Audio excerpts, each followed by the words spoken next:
Prime Minister Modi, flagged by Chandrababu Naidu and Nitish Kumar, and as well as other top leaders of the BJP and 18 other NDA allies, elected Prime Minister Modi today as their alliance leader.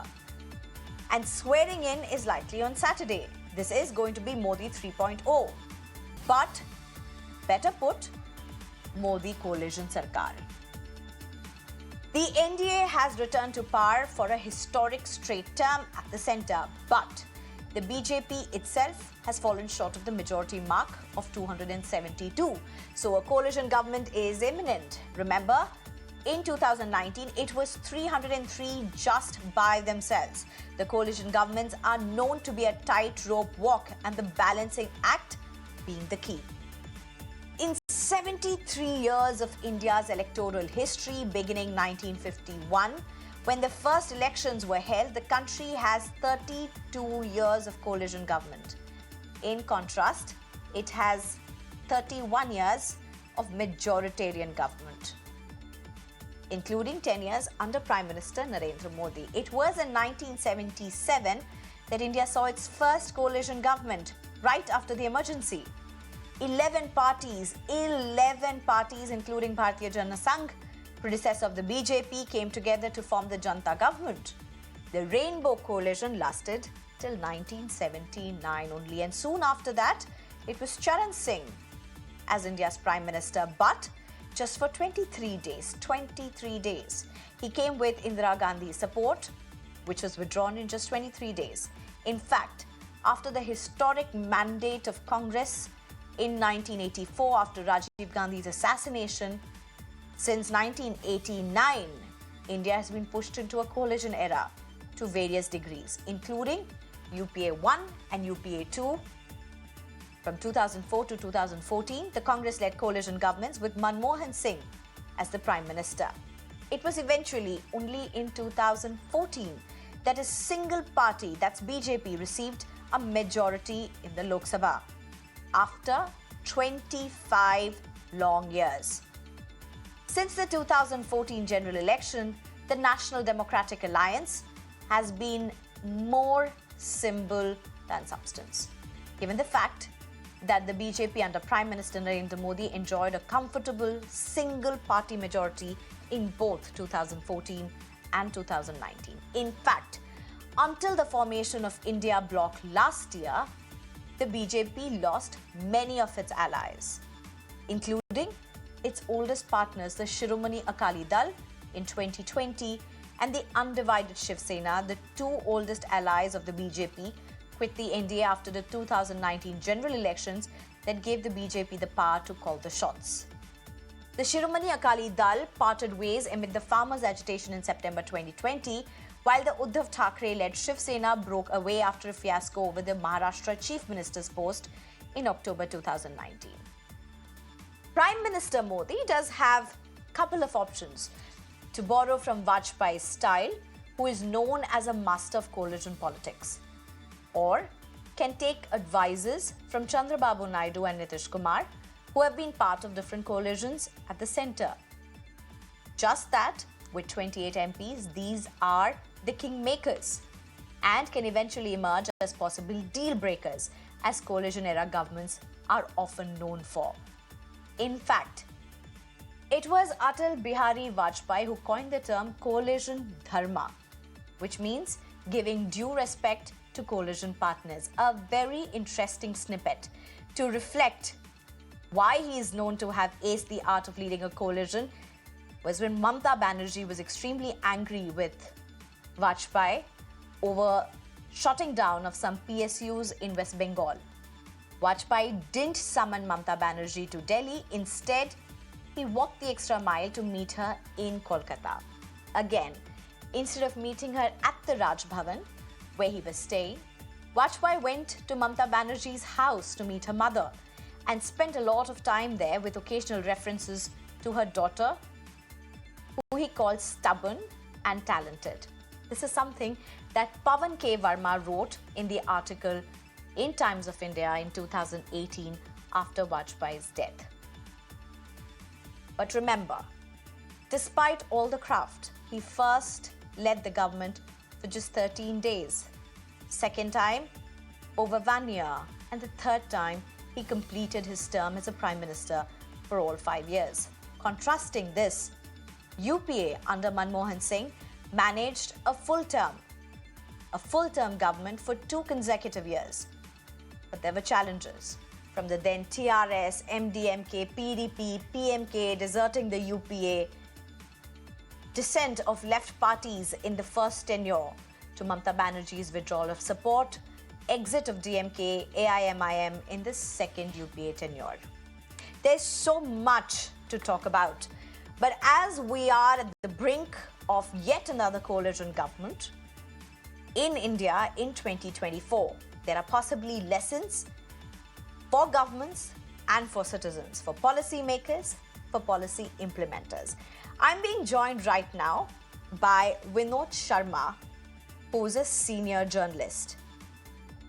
And we are also going to be joined by Dr. Dharinder Tayal, who is a BJP leader, as well as Sujata Paul, who's a spokesperson for Congress. Thank you very much, Vinod Sharma, for joining us, as well as Dr. Dharinder Tayal and Sujata Paul.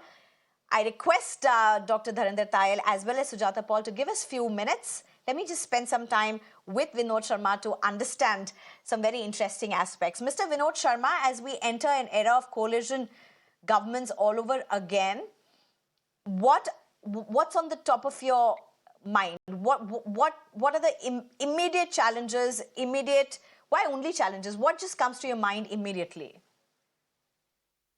First of all, I think that we are calling it re-entry, the era of coalition, because we have had coalitions, but with one party which has a majority of its own.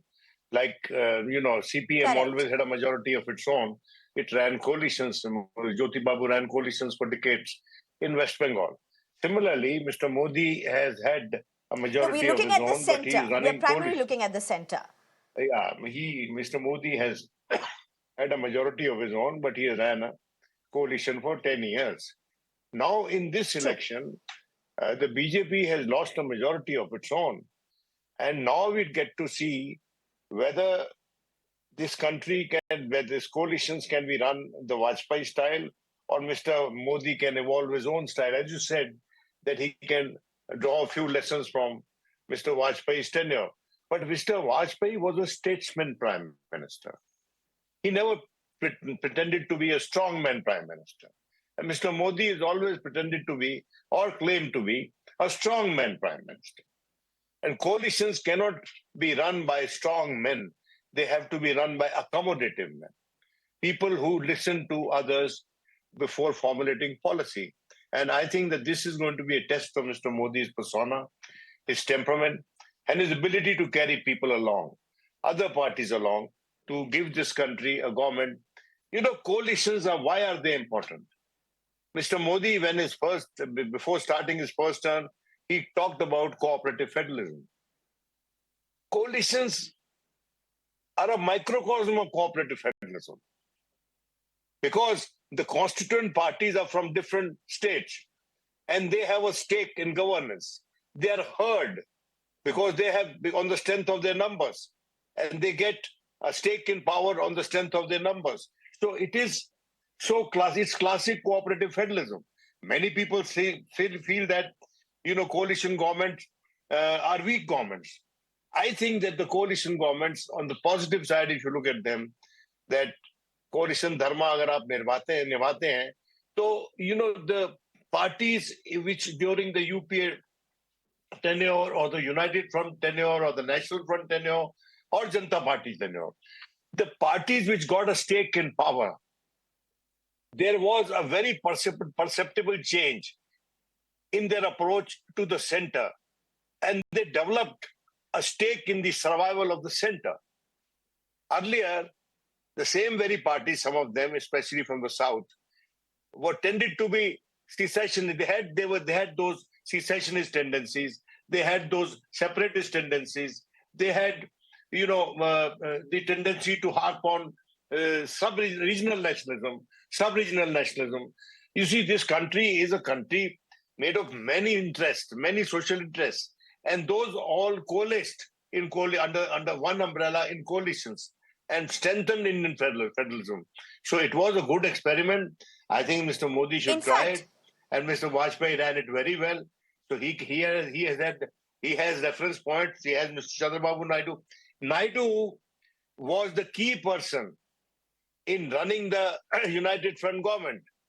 He was the convener of United Front. And in 1998, 99, he crossed over to the BJP. And I remember I asked him, why are you doing this? And he told me that, look, I have to be relevant in my state in order to be relevant at the center. And he said, I assure you that I'd be a restraining influence on the BJP as a coalition partner. And these restraining influences are important. They are important for this country. And BJP needs a few restraining influences, especially BJP led by Mr. Modi, because the certain kind of campaigns which BJP has ran under Mr. Modi have left much to be desired by way of the vocabulary used. And, there have been murmurs within the BJP over the tone and tenor of those speeches, such speeches during the election time. No, you're making important points. It's such interesting points also. But Mr. Vinod Sharma, one thing, and as you mentioned Chandrababu Naidu, his history with coalition governments, you've also have Nitish Kumar that you've mentioned. Now the challenge remains, it was at the end of the day, I think it was only, correct me if I'm wrong, but it was only Vajpayee himself who managed to finish one full government as a tenure as a coalition government, despite being known as a man of coalition dharma, of having coined the coalition dharma word. It was eventually after losing government, after his government falling twice. And now when you have somebody like Nitish Kumar, who possibly maybe Prime Minister Modi may be able to take along for the rest of the term, but he's had quite a lot of twists and turns himself. So is this whole question of instability that comes along with coalition governments emerging largely with the fact that you really have to take the kingmakers along? No, please listen to me. Mr. Nitish Kumar has had a track record which raises questions, no doubt about it.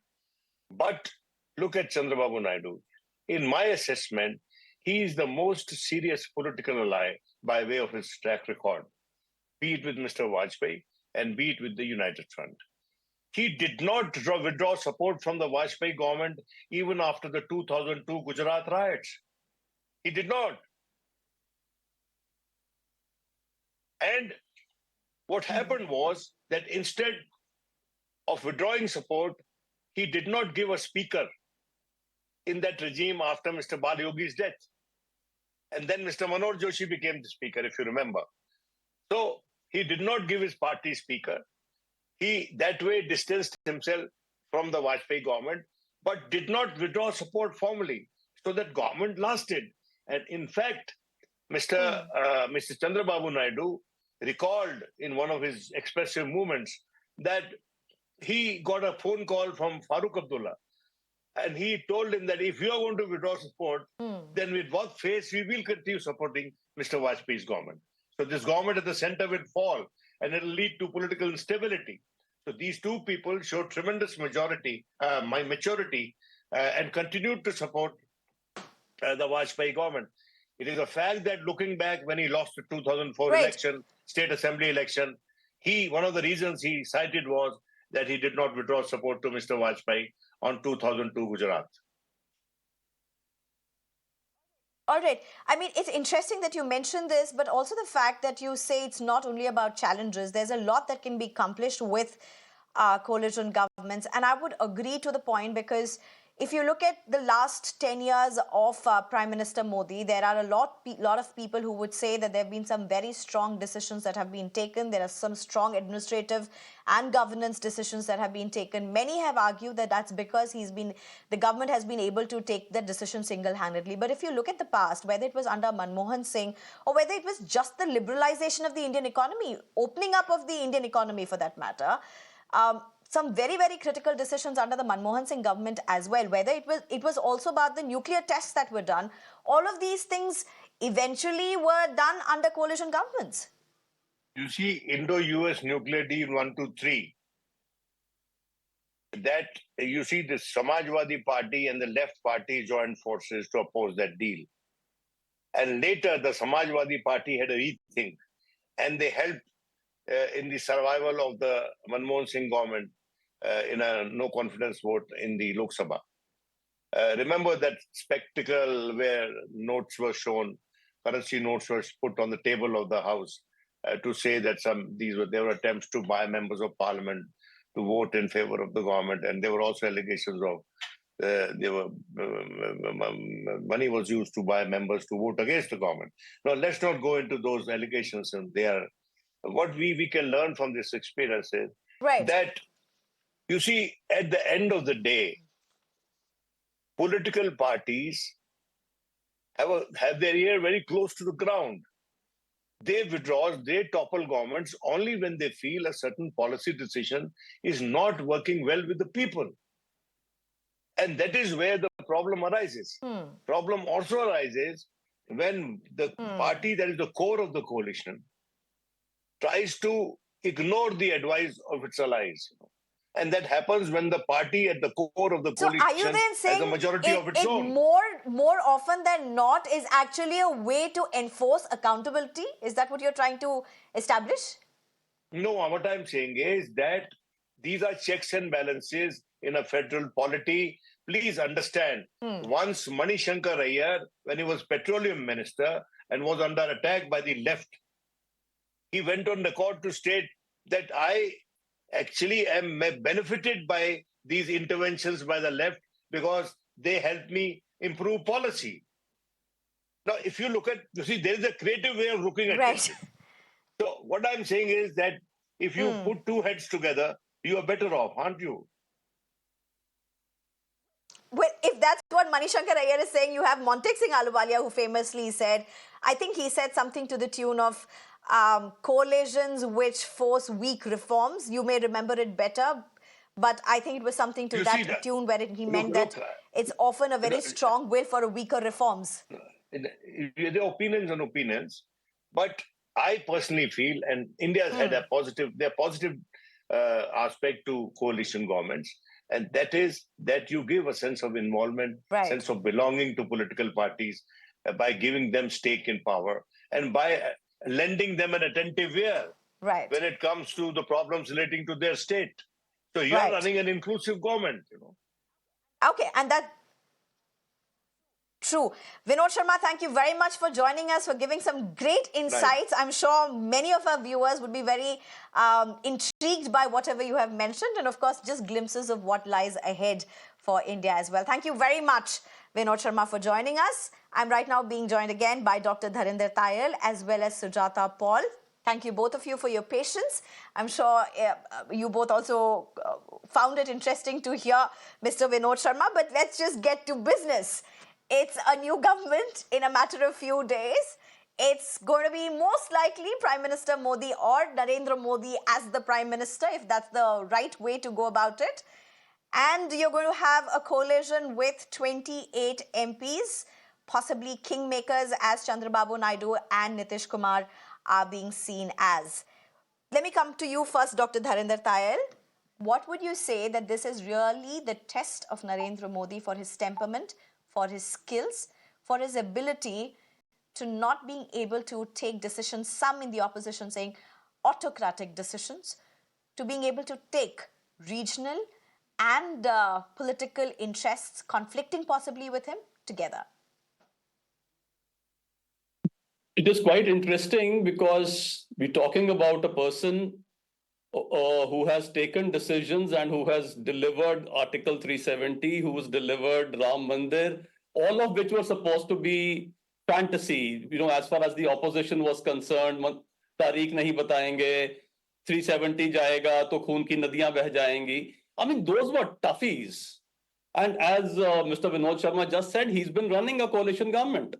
So somebody who's delivered surgical strikes, somebody who's taken the tough decisions, who knows how to do those things, but there's there's a big difference in the coalition government that may be emerging, Dr. Dharinder Tayal.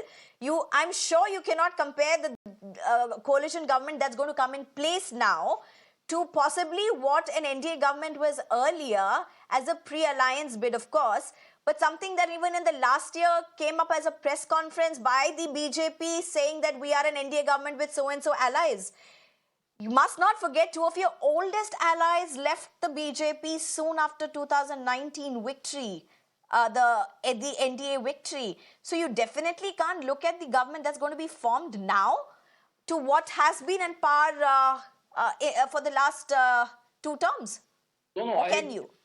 Completely agree with you. In fact, that is what I said, that these are different. Undoubtedly, they are different from each other. But what I said, that somebody, what seemed to be unsurmountable problem, somebody who's delivered there, this is possibly very small to deliver this, to carry people along. I mean, somebody who's carrying along somebody who's got his party 240 seats, obviously he's carried the people of the country with him. So to carry those also is not going to be difficult. But what is very comic today?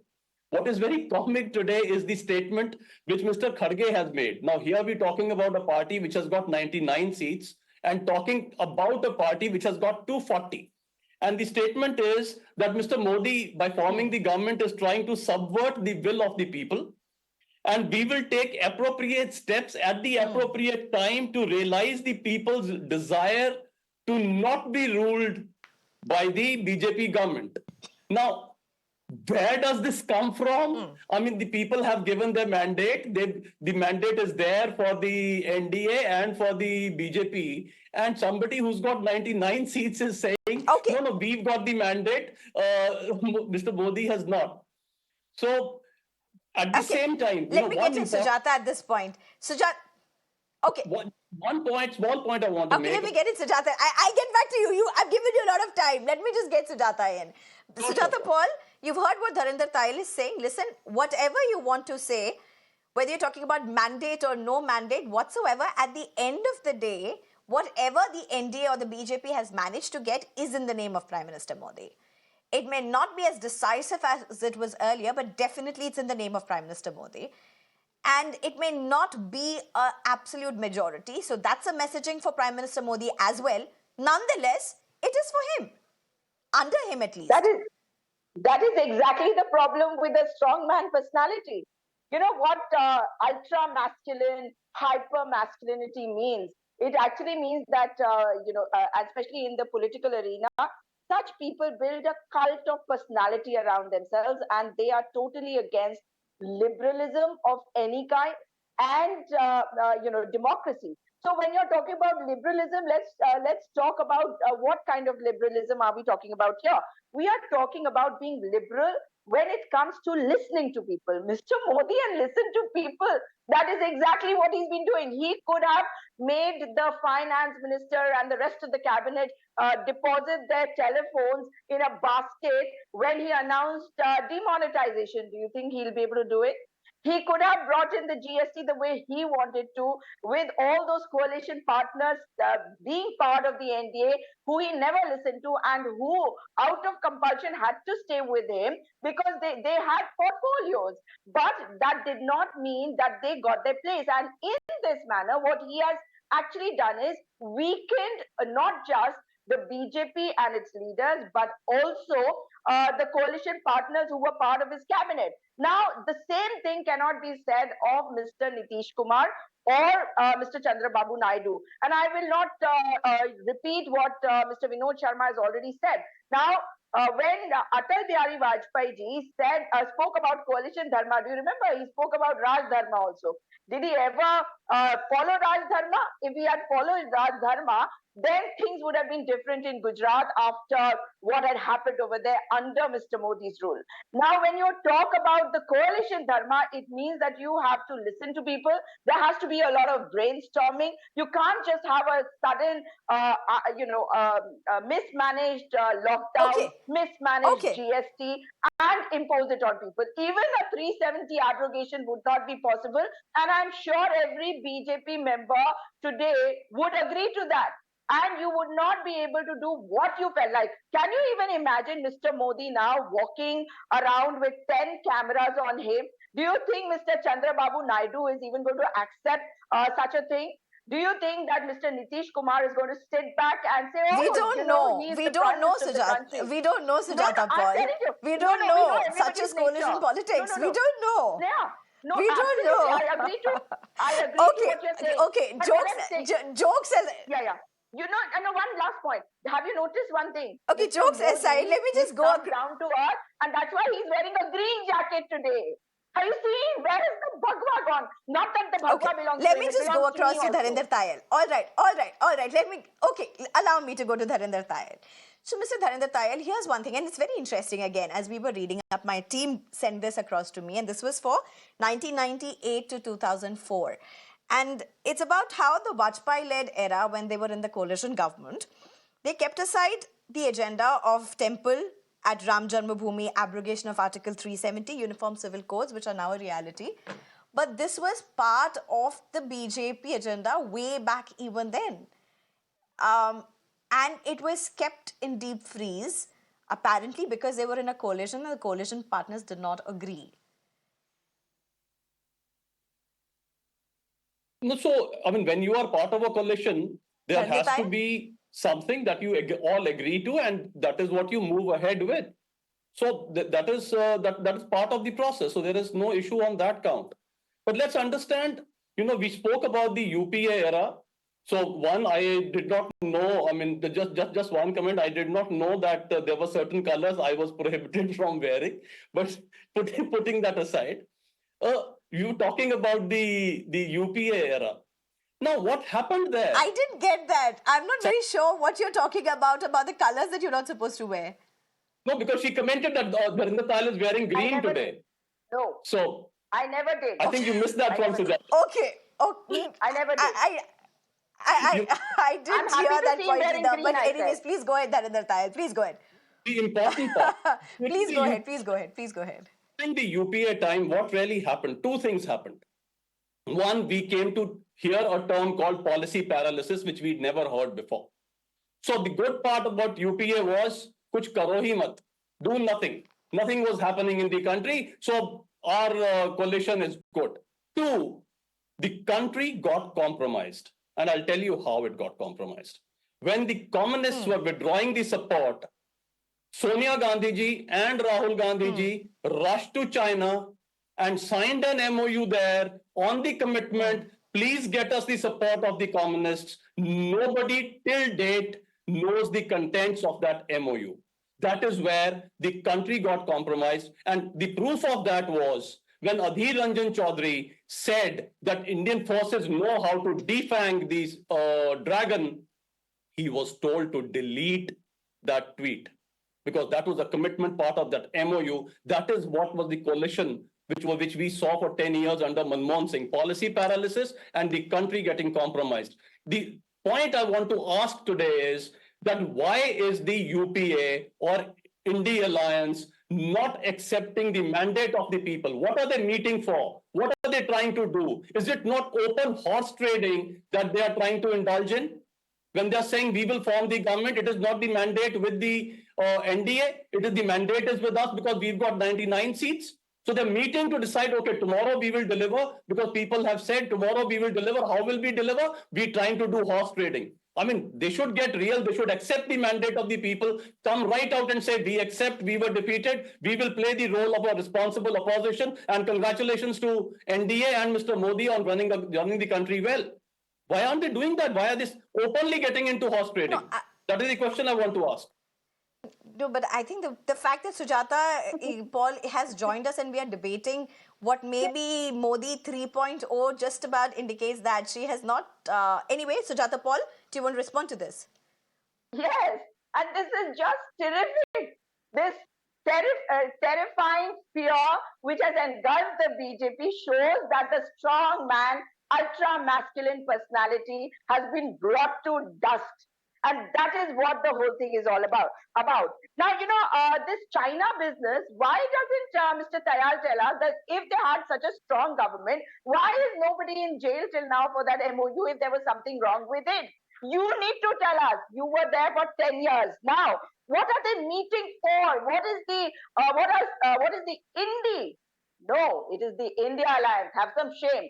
This is your country too. It might be a different alliance, but it is the India alliance that you're talking about. Otherwise, I'll be talking about ND alliance. So they should be worried about the RSS and their allies, because the RSS is not probably approving of what they are doing, and their allies is who they are not confident about. Who is talking about horse trading? Mr. Modi is this ultra-masculine person who you think is going to lead this coalition. He won't be able to if he's not confident about his people. And I presume that you're speaking on behalf of the BJP, so you're talking about this government. But tell me, how is Mr. Modi going to run a coalition government with a person like Mr. Chandrababu Naidu, who has promised 4% Muslim reservation, whereas you during your campaign have been saying that there will be no reservation according to religion, which of course our constitution does not allow. Now, when you talk about the UCC That's and an the interesting CAA, point. what will happen to that? These were part of your agenda. Will you be able to do it? No, you will not be able to take any step. That Dharinder, means Tayal, do you want to cannot give us respond to coalition this? government. Yes. One, I think the Dharinder, Tayal, language do you want on to your respond to this show, one? the language on your show should be civil. If she's telling me have some shame and she is saying it is India alliance, then will she tell me what that A is for in the Indi, after the Indi? So it is India alliance? Come on. So let us not use impolite words like have some shame. If you don't have the knowledge, that is fine. Nobody minds that. But please, let us keep the language civil. That is one. ND alliance.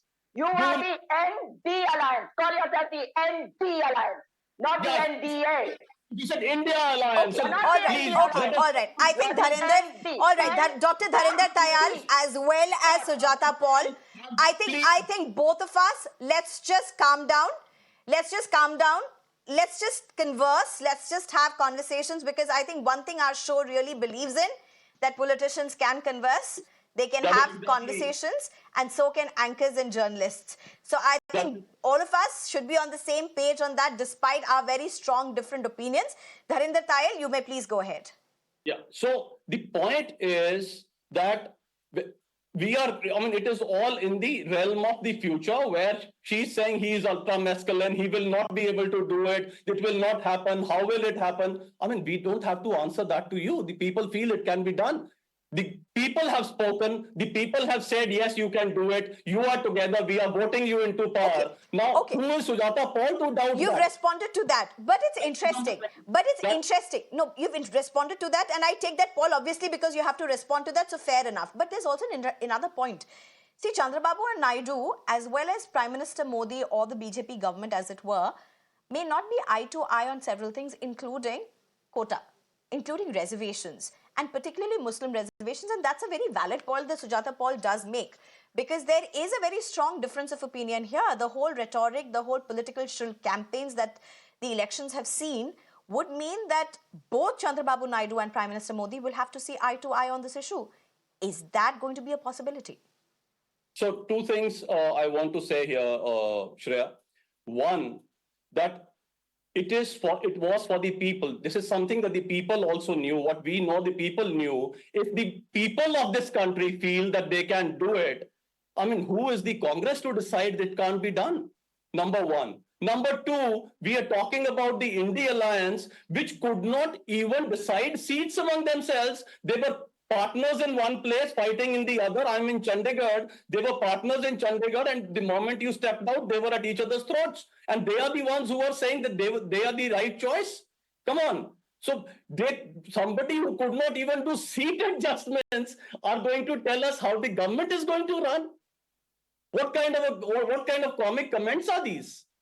One fails to understand. So let us not get into the personality of Mr. Modi. I've said he has delivered the most difficult of things. He will deliver this. And Sujata Paul and the Congress and the India Alliance need not be worried about that. The people, the ultimate to decide are the people of this country. They have spoken, they've decided. So the matter rests there. No. Can I come in? Okay, Sujata Paul? Yes. You know, there is no clear mandate Sujata Paul, I also want I know you will have a rhetoric back as well, but I also want to take this conversation ahead. And I also want to ask you one question. Hopefully, this will be my last to you, and hopefully a quick response from Dharinder Tayal as well. As we get into a new government, as we see a new government, which is going to be taking oath very soon. What do you see as its biggest challenge? The biggest challenge is this coalition. Because running a coalition is so difficult when spokespersons of the BJP are going to sit and say that we are not going to answer to you. You have to run this country of 140 crore people and you have to be answerable to everybody. So it can't be my way or the highway from now on, because the coalition government also means not just the allies, but also the people of India. So that's the challenge?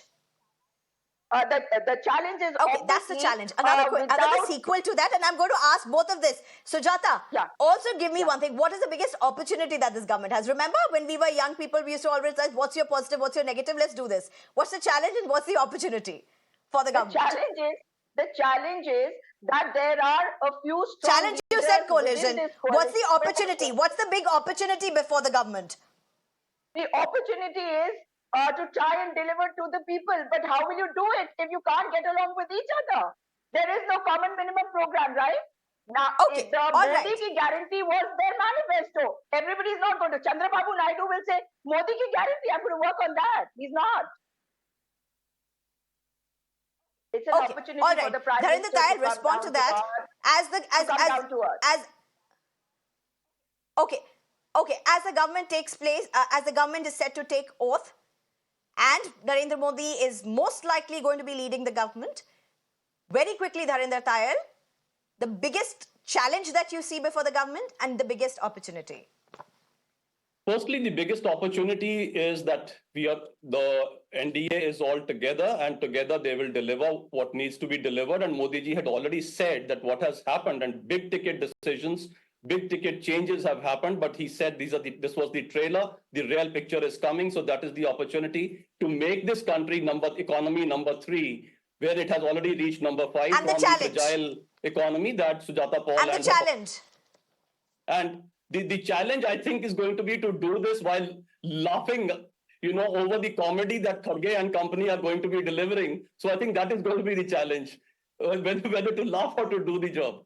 So I think that is going to be a big challenge. With a tragic comedy in place in the form of Mr. Modi and his allies. All right. Okay. So here it is. We are on the cusp of a new government. And as clear as the mandate seems for the BJP-led NDA government, as it were, it's also a very strong mandate for the opposition to be in opposition and be a strong opposition. So hoping a great democracy and a great democratic journey ahead for India, and all the best to both of you. Thank you very much for joining us.